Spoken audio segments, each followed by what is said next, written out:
But I felt everything. I felt all the symptoms. And I felt pregnant. And I just didn't want to believe it.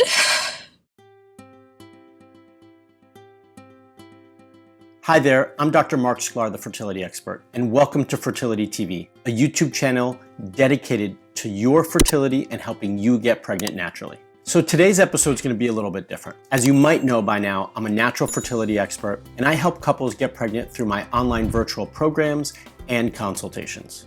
So today, I'm going to be reacting to a video that someone recorded about their fertility journey, and she had 5 miscarriages and failed IVF cycles. And I'm doing this because I want you to understand what potentially you could do on your journey so that you could see what you could be doing differently to get different results.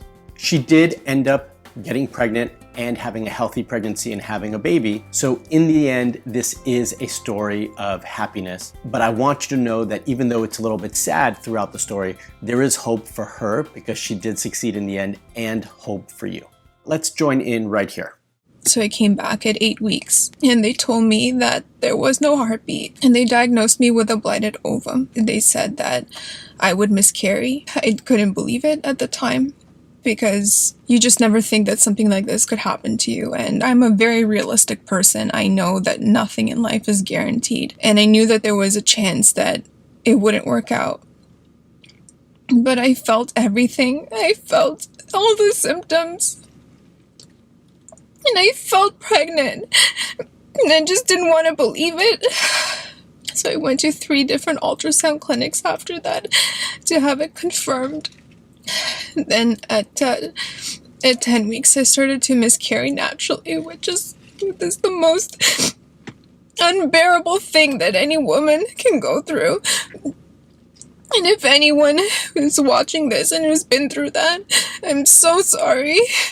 So first, I want to comment here and just say this breaks my heart. Every time a woman comes in and tells me her story about going through a miscarriage, it truly breaks my heart. It's painful, it's difficult, it's challenging physically, emotionally for the relationship. The 2 things that I want to point out here is that she mentioned that she was feeling all these symptoms, and all these symptoms are totally normal and common during a pregnancy. But I also want to caution all of you who do get pregnant and don't have a lot of symptoms. That doesn't necessarily mean it's a bad thing or a bad pregnancy. You could be just one of those patients who doesn't have a lot of symptoms, and that's okay too. The one positive thing, although it is really difficult physically and potentially a lot of pain, is that she went through the miscarriage naturally, that she didn't have to take any medications or she didn't have to do a D&C. And I do think long-term that's better for your fertility journey and just is better for your uterus as well.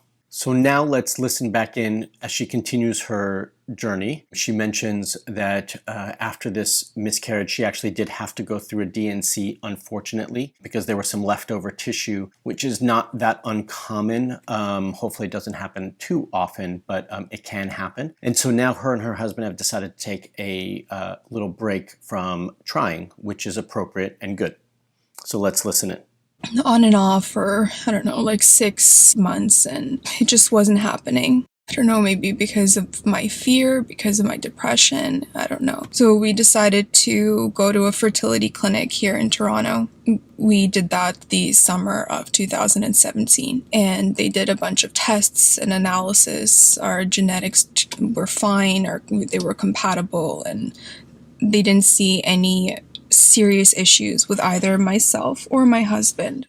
So here, she went to a fertility clinic to do some testing, which is absolutely appropriate. Now, it's important that we all recognize that there's a lot of different testing that can be done when you've had a miscarriage. And so the first types of tests that we'll do is like genetic testing called karyotyping to make sure that there's nothing going on with either partner that could make it more common for you to have a loss. But there's an extensive amount of testing that can go beyond that as well. And often that is not done, or at least not done so early. Also, they found out that I have a genetic predisposition to have clotting. So that could have been one of the reasons why I had the miscarriage. So They wanted me to go on baby aspirin to thin out my blood. They also found polyps in my uterus, and they also found that my uterus had a dip at the top, which was making the size of my uterus much smaller than an average woman's uterus. So those are three important things that we need to take out and isolate individually.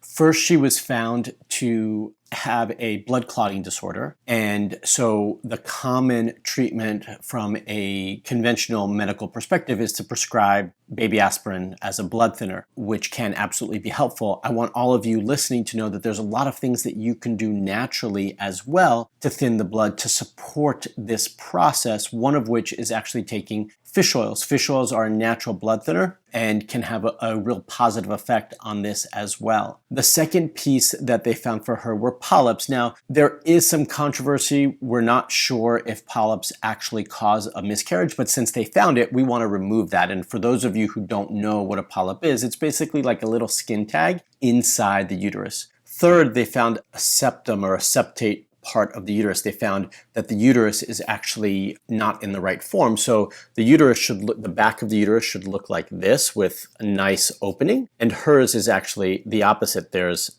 a piece of the uterus. So instead of doing this, it goes like this and dips down. And most pregnancies actually happen right here in the back third of the uterus. And so this can be a contributing factor not only to implantation, but also to holding a pregnancy. So that also needed to be or needs to be addressed in some fashion. I also had, at the time, a deviated septum.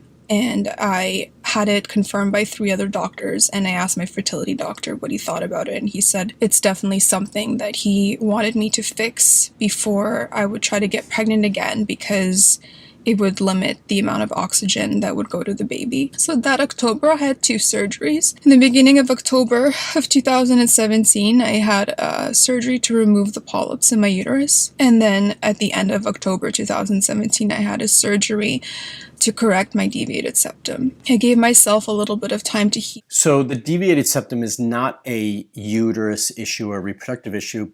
It's an issue in the nose, in the nasal passage. And when that happens, you can limit the amount of oxygen that you're intaking. And so her physician was concerned that when she was pregnant, that might minimize or decrease the amount of oxygen that the baby was trying to get. So she had multiple procedures at this time to address both of those things. And that's very common, right? We want to, if we find physical issues, both in the uterus or outside, then we do want to address them. The other thing is, many of you might be saying, well, why the deviated septum? It's not part of, like, why do this now? It's not part of the uterus. Well, first, our body's connected. There's all sorts of things that can affect and influence our ability to conceive and hold a pregnancy. And her physician had the forethought, which was great, to be able to understand the whole picture, which is really, really important and often ignored.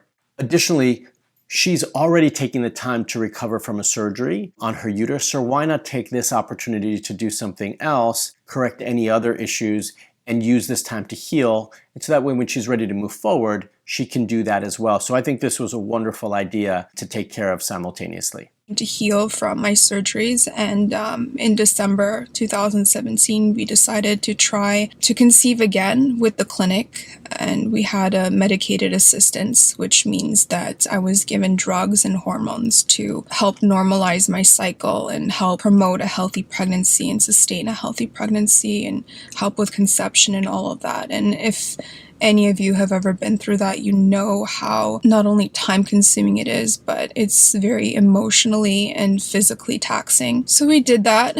So this is where she started to go through fertility treatments at her fertility clinic. And she's absolutely correct. For those of you who don't know, it is emotionally and physically taxing and difficult. And this is where we need support. This is where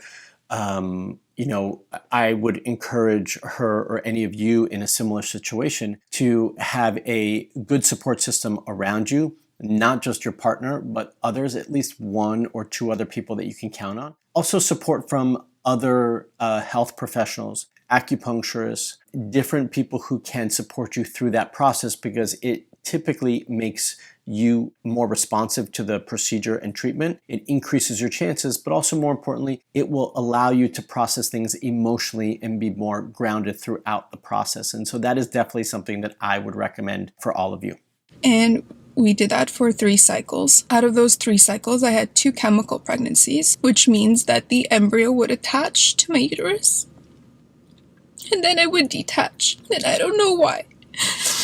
And those 3 months were very difficult for me, So chemical pregnancies are fairly common, unfortunately. But in her case, I think the biggest difference is that we potentially know why. We already understand that there's several underlying issues, and some have been addressed, like the polyp. But the blood clotting factors, as I mentioned before, I think could have used a little bit more support. Acupuncture is wonderful for increasing blood circulation and supporting implantation, as well as I mentioned the fish oils at this point. And possibly, if I was able to have reviewed her case, I would have done some additional things to support the thinning of the blood and blood clotting. Maybe also would have done some additional testing. I'm not sure at this point, but possibly. But it still doesn't make having a chemical pregnancy any easier. It's still heartbreaking and difficult because it's frustrating. You get a little sign, a little glimmer that there's a possibility, and then it doesn't hold. And so that's just emotionally draining as well. So I told my husband I can't do this anymore and I want a referral to an IVF clinic. So we got a referral from our fertility doctor to an IVF clinic in Toronto.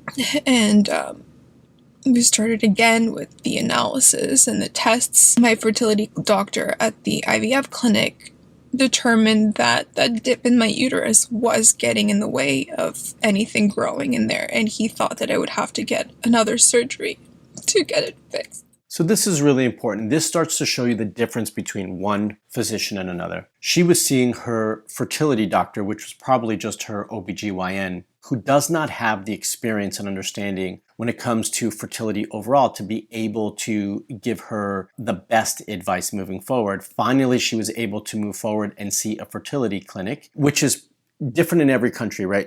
In some countries, we have access to that more easily than in others, and so that is a factor here. But any fertility doctor, natural or conventional, would have said that this septate should have been addressed earlier, and I believe it should have. And they had the opportunity, actually, when they were removing the polyp. So now she has to go through another procedure, unfortunately. But it's the right decision because I do think and have seen that this septate uterus can affect the ability for implantation to happen, which is potentially why those chemicals were happening, because if it's implanting in that back portion, then it can't hold because that piece of the uterus is not healthy and it's not getting the same blood innervation as the rest. So she had the procedure done to fix the septum in the uterus, and now she was starting the IVF process, which is where we're going to pick up from here. From the woman as possible to get as many healthy embryos at the end of the She's having the retrieval so that of the you IVF. have as many chances as possible to conceive with one round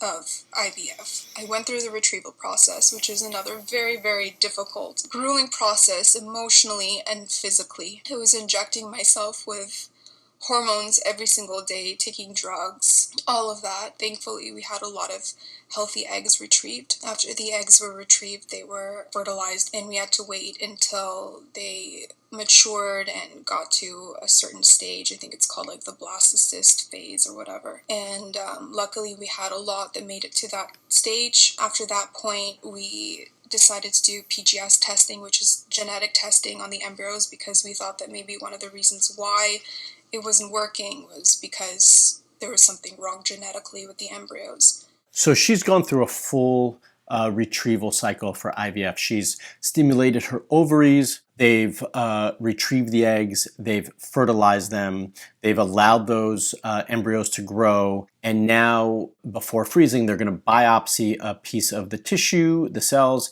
and they're going to send that for genetic testing and then freeze those embryos to be able to have a frozen embryo transfer later. Now, all of this piece, I think this is an important piece, and if I was in her shoes, I would have been moving towards IVF as well. When you have all these losses and these challenges, you want to move forward on your fertility journey. So this makes a lot of sense. She didn't mention any other support that she was getting at this time. And so again, this is where I would highly recommend working with a natural fertility expert to help support you in this process, both through the IVF process to make it more effective and easier so you minimize those side effects both emotionally and physically, but also to help support your body to respond as best as it can through this process. And out of 7 embryos that made it to blastocyst phase, 5 came back from PGS normal. That just goes to show that there's nothing wrong with our genetics, with our embryos. They, for the most part, they are healthy. After that, I decided to take 2 weeks off after the retrieval because my body just needed to recuperate, and I needed to just make sure that I was in a really positive emotional and mental state. So this is important on 2 points. One is the genetic testing. For someone like her and her husband who have been going through losses, you want to confirm that it's not an issue with the embryo. And here, this does confirm that. Now, I think we all could have potentially already seen that because she did some other testing, and she knew that there were multiple variables already at play that potentially contributed to the losses. But this now confirmed it, and so she's got 5 healthy, genetically normal embryos, which is awesome. And then she did another great thing, which is she took some time off to rest, recover, and rejuvenate both mentally and physically. Now, she said she took 2 weeks off. I typically prefer that patients take a little bit longer, and the couples that I work with and coach take a little bit longer in this process. But regardless, the thought process is correct here. So now she's moved forward with the transfer of the embryo, and we're going to catch in or jump in right here. Days before coming back for a pregnancy test. So she's on her 2-week wait now. Okay, so she's had the embryo transferred and she's on the 2-week. And the first cycle, I had all of the pregnancy symptoms, and I had no idea that a lot of these drugs that they're giving you can really emulate pregnancy symptoms, like 1 for 1. So I was so optimistic and so positive that I was pregnant, and I wasn't. It didn't work, and I was devastated. My husband and I decided that we would try again. I waited for my period, and as soon as I got my period, I went back to the clinic and we started our second. So a couple points here. First and foremost, I think before I had mentioned about symptoms, right, when you're pregnant, and when you are going through fertility treatments and you're giving all these hormones, especially post-transfer where there's a lot of progesterone being given, it can replicate the symptoms around a pregnancy. And so we're made to believe and feel like we're pregnant. Now, I don't want to say that there's anything wrong with that. If you're given progesterone, that's what's going to happen. But I don't want any of you to get false hopes because of that. I've had many of women that I work with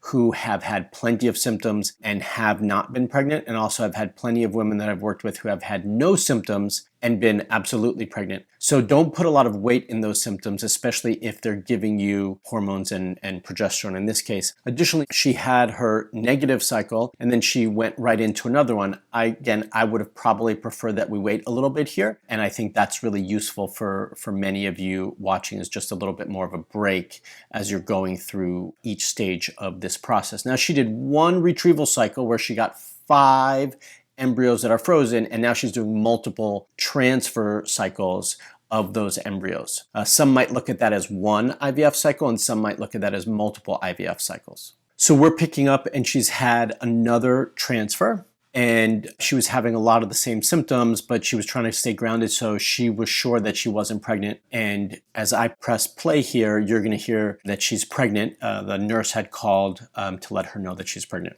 I asked her, "Are you sure?" She said, "Yes. Your HCG was 114. That's amazing." I'm like, it doesn't make any sense. She told me that it's a good thing and that they wanted me to come back on Monday, which was yesterday, to do a repeat blood test, make sure that my HCG level was going up, because every 48 to 72 hours it's supposed to double. So the weekend, my husband and I were just so...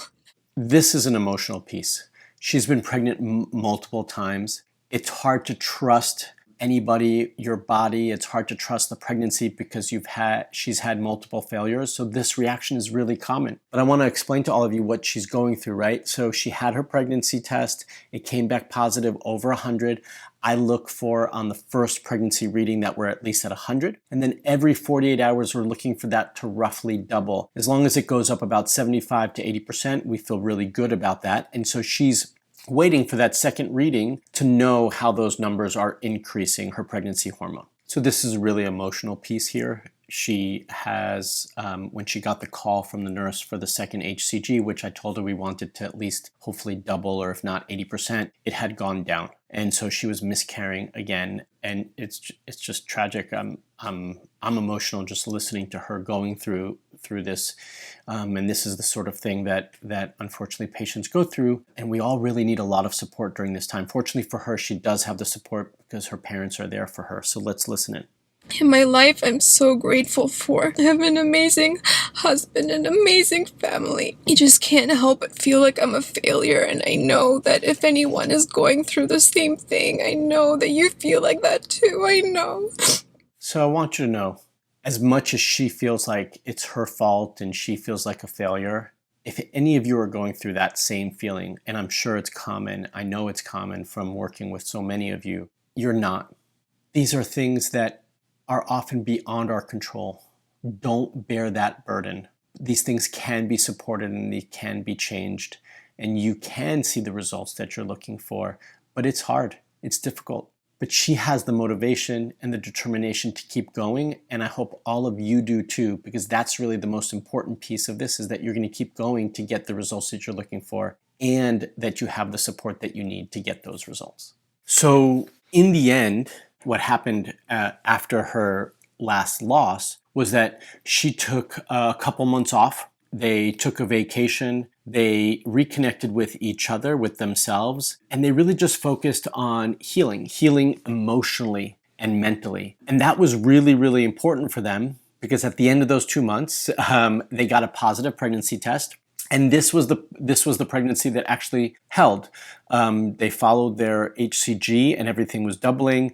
She did her ultrasound and saw a heartbeat, and she had a successful pregnancy and delivery, and she got a beautiful little girl. So first and foremost, congratulations to her for sticking with it, but for finding the fortitude mentally and emotionally to get through it all, because it's such a challenging time. But also really, I love her story because she shared it with everybody. And these are things that often are held and we keep quiet and we don't really share, but we all need this sort of support. So I really encourage all of you to reach out for the support that you need, both physically to treat the physical issues that are going on, but also the mental issues that are going on, because it's that mental fortitude and emotional piece that are really going to get you through those tough times now and in the future. So that's really important, and I want to be here as a support for all of you. So first thing, if you found this video useful and helpful and you want more like this,